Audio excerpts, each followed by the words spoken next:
Employees' revenge leads to mass layoffs. My 2019 was wild. But with everything finally on the up and up, I feel I can tell this story here. After uni, late 2018, I fell on rough times and was forced to move back to my hometown. I tried to transfer my job to a branch in my area but failed. Thus, I needed to get a new job. I settled for a 20-hour-a-week job at a Bookies with a second bartending job in the evenings.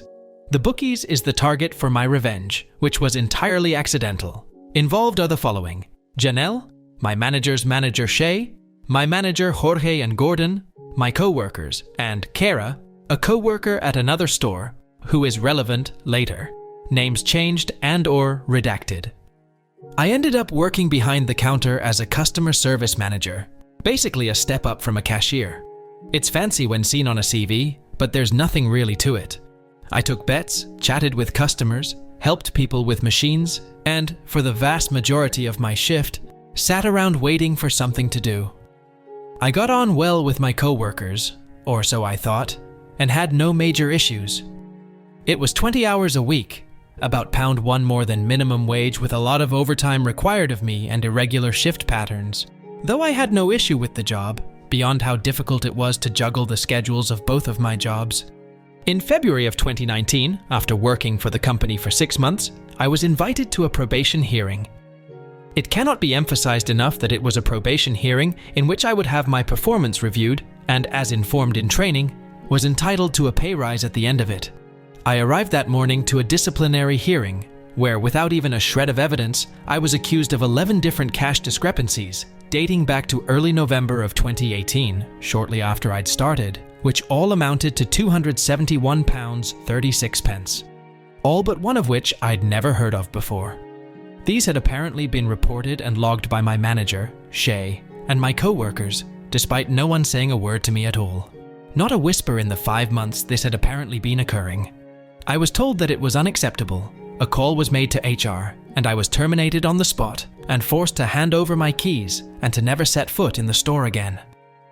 To my protests, I was told the decision could not be appealed, and I would eventually receive written confirmation of my employment's termination in the post. I didn't let myself slump around and feel sorry for myself, so, on the way home, I opened up Indeed and applied for a bunch of jobs, and before I arrived home, had an interview set up for the next week at what is my current place of work. Now, I was furious, fuming at having gone to what I thought should have been a normal probation meeting and having, effectively, been called a thief and been banned for life from a place I'd never go to anyway. But somehow, my parents were angrier and ordered me to let them know when they got into contact with me again. Almost 2 weeks later, I received an email from the company's HR, which reiterated the accusations and stated, again, that I was terminated. My mum sat me down in her kitchen and walked me through a letter response that was 2 parts professional and 3 parts scathing, ripping into them about their unprofessional conduct, their ludicrous claims, their lack of evidence, the holes in their story, because there were quite a few, and finally, the cherry on the cake, the employment laws they'd broken. Now I didn't want much, just a nice reference. A promise that not a whisper of these accusations would turn up when my new job asked them for a reference, because by then I'd already been offered the job. I then attached the letter to an email to fire back at their HR department. Then I added Janelle's work email, then her boss's email, and finally, the holding company that owned the brand, because I wanted to make sure this was seen. A bit of background: the Bookies I worked for is a brand that is owned by an international company. Their name, behind the scenes, is slapped on everything, and they pretty much dictate everything we did. I'm not sure if holding company is the correct term, but I'll stick to that for now. Anyway, I sent this email with a 48-hour window for a response. I received a reply the next day from the same email that my demands were being met. I smirked victoriously and moved on with my life, happy to wash my hands with the entire ordeal. However, I'd set off a chain reaction that I wouldn't know about until 3 months later. 3 months on, I'd settled into my new job, a call center position with double the hours and well over double the pay. I'd gone through training and was settling into my new position when I see a new set of trainees settling in near my team. Among them was Gordon, one of my co-workers from the Bookies. I was stunned. Gordon had been at the Bookies for 6 years when I joined. He was well liked, good at his job, and a favorite of the managers. There was no way he'd been fired. Though I didn't really want to talk to him, as I was of the impression that he, Jorge, and my manager had likely set me up. I did want to know what happened. Luckily, on seeing me in the break room one shift, he sought me out and told me everything.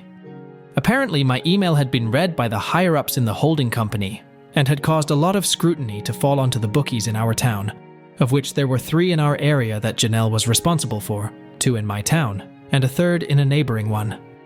Someone in HR passed a message down to the area manager, Janelle's boss, claiming they wanted things investigated and they wanted results yesterday, causing him to drop everything and descend on our little town with the panic and aggression of a man whose superiors were watching his every breath.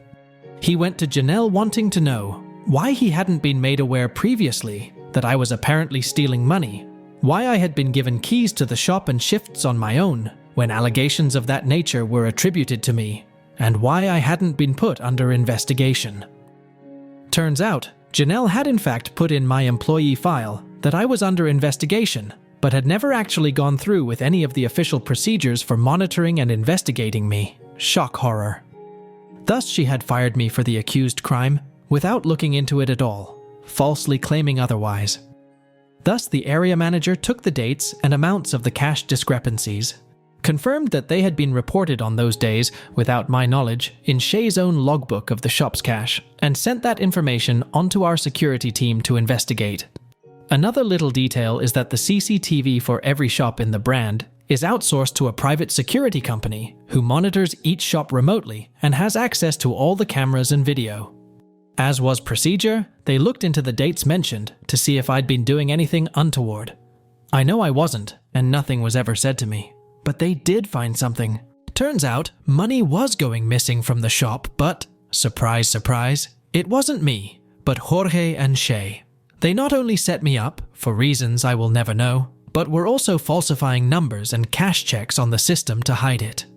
One thing Shay was caught doing was deliberately shortchanging customers by taking portions of their winnings without them even knowing it.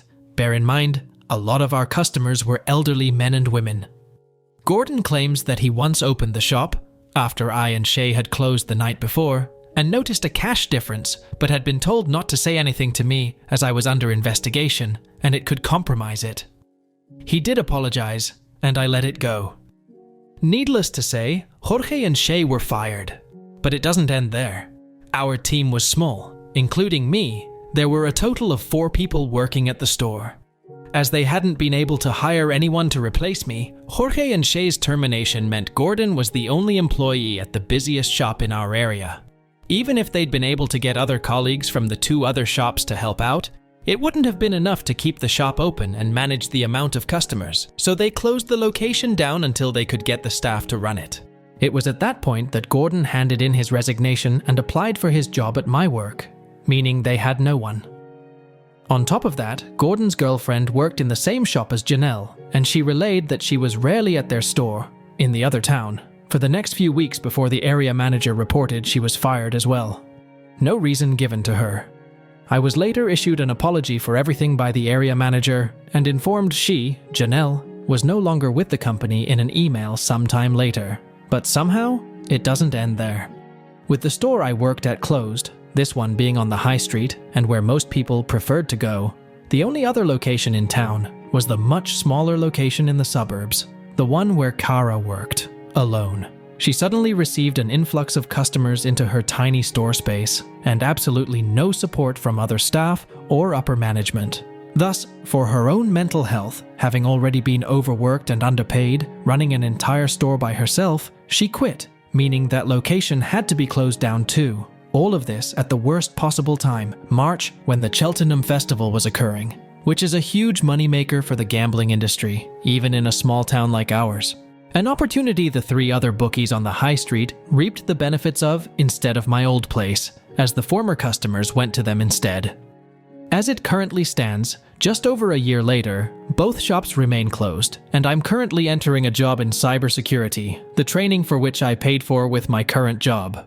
Update: Gordon and I got in touch with our old area manager, and we were able to get a bit more information. The security team rifled through about 3 years' worth of footage after they found out about Jorge and Shay, and have estimated that, in that period alone, They both stole nearly £4,000 through various means. The parent company also got involved and searched through years' worth of their cash checks and till checks and noted plenty of irregularities. The parent company pursued criminal charges and the two were arrested, but as far as our area manager knows, the case is still ongoing. He thinks it's because they are still looking into how much they actually stole, as they've both been there a while, Jorge about 8 years and Shay 10 years. I doubt they'll have security footage of all that time, but I bet they're trying to get a more accurate figure to really nail them. And in comes a new character, Tammy. Obviously not her real name.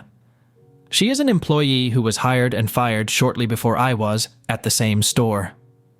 She lasted just past her probation before she was fired, wait for it, for months' worth of cash differences and false till checks she wasn't made aware of prior. However, her situation is far worse than mine.